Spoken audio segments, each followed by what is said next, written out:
आप देश के बड़े लिखे नागरिक हैं, अपने अधिकारों को या आपकी क्या ड्यूटीज हैं वो उनको आप जानिए। आपकी ड्यूटी ये भी बनती है कि अगर आप कर रहे हैं तो दूसरे को भी ना करने दें, उसके लिए भी कुछ करें।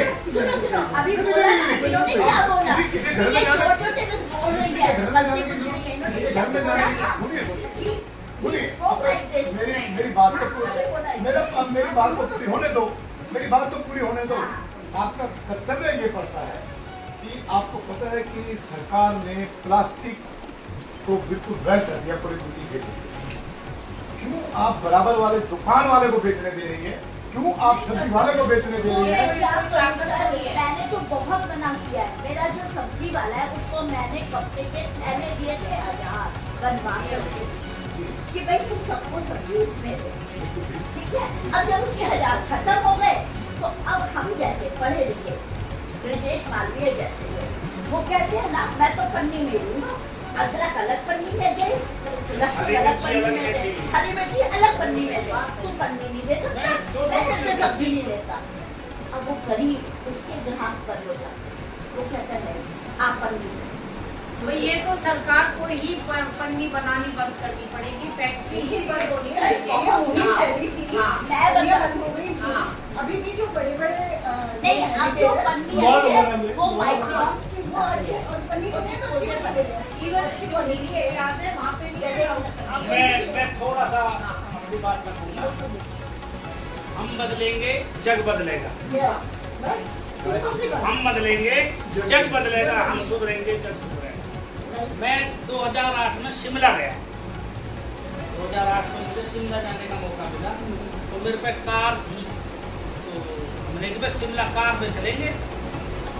वहाँ पुलिस वाले खड़े थे शिमला की एंट्री से पहले, ज़्यादातर हिली एरिया में सिंगल रोड है, तो वहाँ पुलिस वाले खड़े थे। उन्होंने मेरी गाड़ी रुकवाई, तो मैंने सोचा भाई कोई सीट बेल्ट या चालान वालान का चक्कर है, और हम 2 ही लोग थे उस गाड़ी में।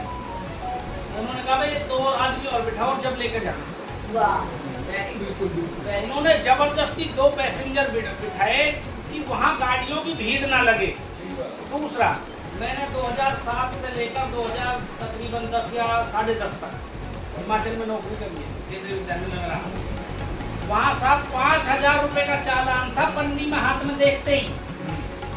बेचने वाले पर भी था और ले जाने वाले पर भी था। ऐसा हो जाए हम लोगों को हम चिरकाल से एक सेकंड बोलूंगा, हम चिरकाल से गुलाम रहे हैं, शब्द मेरे कड़वे हैं, हम चिरकाल से गुलाम रहे हैं। और जो शासक है उसकी प्रवृत्ति होती है कि गुलाम को शाम दाव नंद भेद से अपने हिसाब से बना करके अपने हाथ के नीचे रखे। अब पिटने की, गाली सुनने की, धमकने की चीजों की हमें आदत पड़ गई है, भय भी प्रीत नहीं। तो हम अब वो पढ़े लिखे नागरिक बन गए हैं कि बिगर डंडे के हम चलते नहीं है। इसलिए मैं बबीता बहन की बात से मेट्रो में सारे सुधर जाते हैं, विदेश में जाकर सारे सुधर जाते हैं। एग्जैक्टली जुर्माना है, वो छोड़ो ना, पलवल जाओ आपको सिविक सेंस अलग ही मिलेगी, ड्राइविंग सेंस अलग मिलेगी, फरीदाबाद में अलग मिलेगी, दिल्ली में जाओ, चंडीगढ़ और चले जाओ, वही रोक ले। प्रीत नहीं, हमें आदत होती है डंडे से चलने। कितने बल जी, आपने बहुत अच्छी बात कही।